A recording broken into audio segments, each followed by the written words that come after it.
山口さん。 Hey. Hey kid, here's a little secret. The goal of big budget games is simply to make the most money. To try and give something for everyone, even if that means changing aspects of a series in order to do so.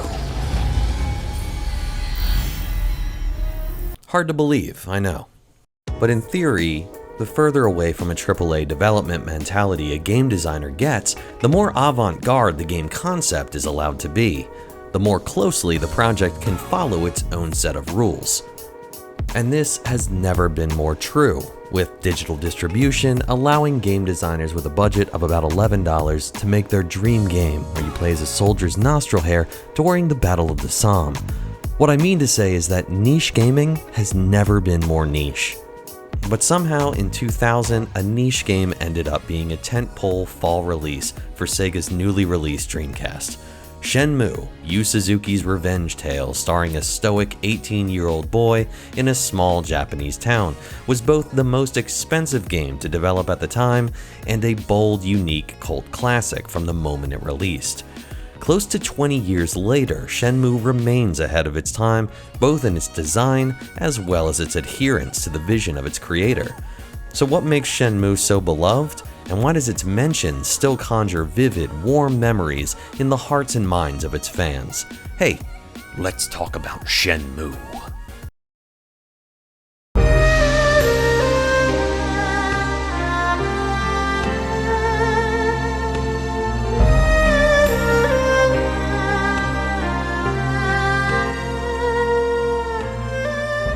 In 2000, games were by and large systems heavy, as in the game mechanics made the games themselves. The majority of games are still made with this idea in mind: clicking to get loot, to finding your party's attributes and equipment, or shooting a dude in the face. But not so with Shenmue. I remember a Japanese promo video I downloaded over the course of hours via my family's beige compact computer, talking about nothing but the set dressing of shops, dynamic weather systems, and 300 different characters that all followed their own schedules using the in-game clock. Sega was making something different. Rather than focusing on combat and initial Japanese trailers, world building and atmosphere, as well as connections between characters, were showcased front and center. This was very unique for the era. You could argue and say that many games long before Shenmue had excellent atmosphere building, and you'd be right, but Shenmue seemed to bank entirely on this, as opposed to the game within it. It didn't hurt that Shenmue was miles beyond games of its era technically. PlayStation and N64 games looked like this. You don't look like one of them. Making Shenmue seem like it was from several generations later. I remember being mesmerized as I played through the Japanese version. Somehow, this little white system was outputting a living world. Ryo's hand textures alone seemed so far beyond other contemporary games. And Shenmue wants you to spend half an hour in the player character's bedroom, going through drawers and closets, looking at all the astounding details that made it so believable. It wants you to explore the suburb outside the main town, taking in the detail of telephone poles and lines, something that blew my mind at the time. It wants you to talk to every townsperson, read every sign, and take part in little slice-of-life moments like feeding a stray cat or buying toys out of a capsule machine. Oh. Or buying a soda and watching the entire 20-second scene of Ryo drinking it. Yep, it actually takes 20 seconds, and no, you can't skip it. Ah, good. And all this was years before the advent of supposed walking simulators. I think the unique tone of Shenmue is because it's a very expensive game that was designed as an indie title. It spent its time demonstrating a believable world full of people and a town built of stunningly ordinary details. Sure, there's a story of revenge. Yes, your goal as a player is to follow Ryo's notebook to try to find leads on the man who killed his father. But the deliberate and somewhat belabored nature of every motion, of every interaction, seems to want you to drink in every detail, whether the story is advancing or not. In short, Shenmue is escapism into mundanity, allowing the player to spend their time however they want for the most part. For some, mainlining the story will be the main objective. Others, like myself, may come up with daily routines for Ryo, like drinking a nutritious 20-second soda to start the day. Good.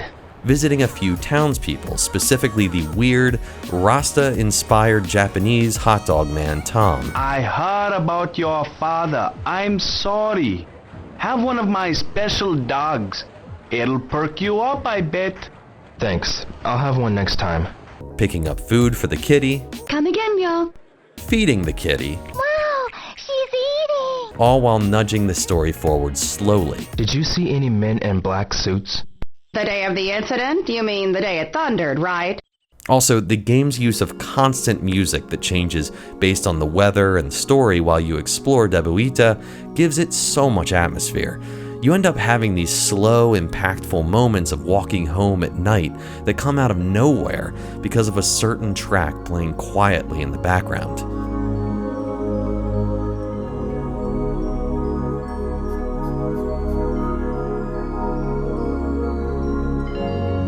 While so many other games were designed to allow you to partake in a save-the-world premise in more fantastical worlds, Shenmue was designed to simulate being a high schooler in a small Japanese town during the 1980s.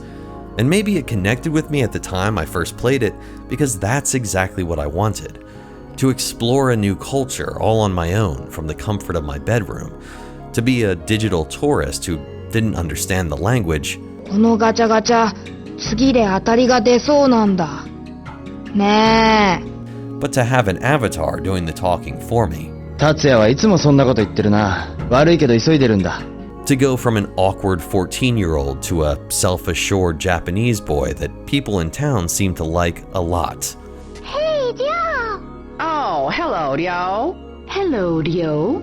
Yo, how are ya? Hi, Ryo. Ryo. It was an escape from the drudgery of high school, of insecurities and constantly shifting social standings and groups of friends, of tests and homework, of an uncertain plan for the future. The game allowed me to temporarily live an ordinary life, all while not being super awkward, or at least not having to deal with being super awkward. And whatever age you were at the time of its release, I think Shenmue's novel concept of being completely ordinary in an impressively detailed digital world struck a chord with escapists everywhere. It's similar to playing GTA while following the rules of the road, but you're also not allowed to break the rules, and your main goal on most days is to just feed the cat. How are you doing? I bet you remember me, don't you? Purely as a game, Shenmue is not without its flaws, not by a long shot. The pacing is slow and stilted, and then it speeds up into a sprint for a while before going back to a snail's pace. The few combat encounters that are in the game are straight garbage. They're finicky exercises in frustration, both with the controls and the camera. And by following its own design concept completely, quality of life mechanics just aren't there. You need to meet someone at 2 p.m., well, stare at your watch until then, or kill some time in the arcade, but not too much time, because if you're late, you have to try again tomorrow. The game so unflinchingly wants to create this real world that, if given the choice between convenience and realism, it's going real every single time.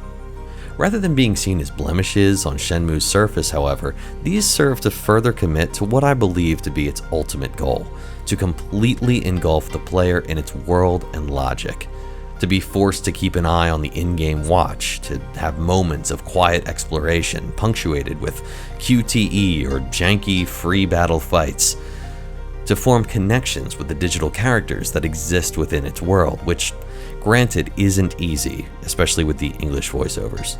When I go to the candy shop, I always stop by to visit him. Yeah, it's close by there. Megumi, you need to be careful around cars too. The whole experience feels like it was designed by a small team of people with an ambitious vision, And yet, it was designed by a giant team with full access to Sega's checkbook for 10 years of development. Hell, it even got a sequel that I do not love at all. With the re-release of both Shenmue 1 and 2 on PS4, Xbox One, and PC, old fans can easily revisit this weird little gem, and it's now cheaper and easier than ever for newcomers to see what all the fuss was about. Of course, I can't say that everyone who does will love it or understand the cult following surrounding it, but if any of what I've said in this video appeals to you, you owe it to yourself to try it. It's absolutely a time capsule from another time in gaming, but it's a time capsule that was, and still is, far beyond its years. There have been countless open world games since Shenmue, but almost none have so unwaveringly followed its own design doctrine like this game. To create the most detailed and articulate town of its time, and to use it to demonstrate its own mundanity. That's what made it such a seemingly once-in-a-lifetime experience at the time of its release. Millions upon millions of dollars poured into a groundbreaking, epic tale in which you can open all the drawers and have to be home by 11. This strange dichotomy is Shenmue, And I think that's pretty cool. Now get the hell out of here. Well, I'm glad to hear you're okay.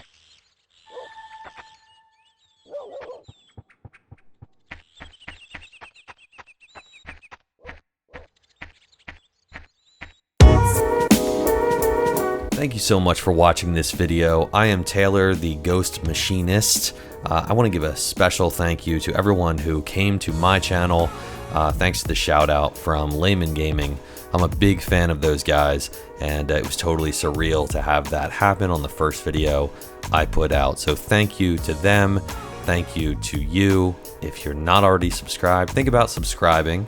I'm trying to put out a video, at least one every 2 weeks. I'm not always sure what they're going to be. Could be a video essay, could be a kind of a strange type of review thing. And I'm definitely going to make some more trailers with really scathing reviews on them. Like, that's kind of my thing. So I'm going to keep doing that as well. And I have a few other features planned. So yeah, I hope to keep you guessing, but I hope to keep you entertained. And I'm going to keep that up. I really enjoy doing this. And I thank you guys for being here. I'll see you real soon. Thanks.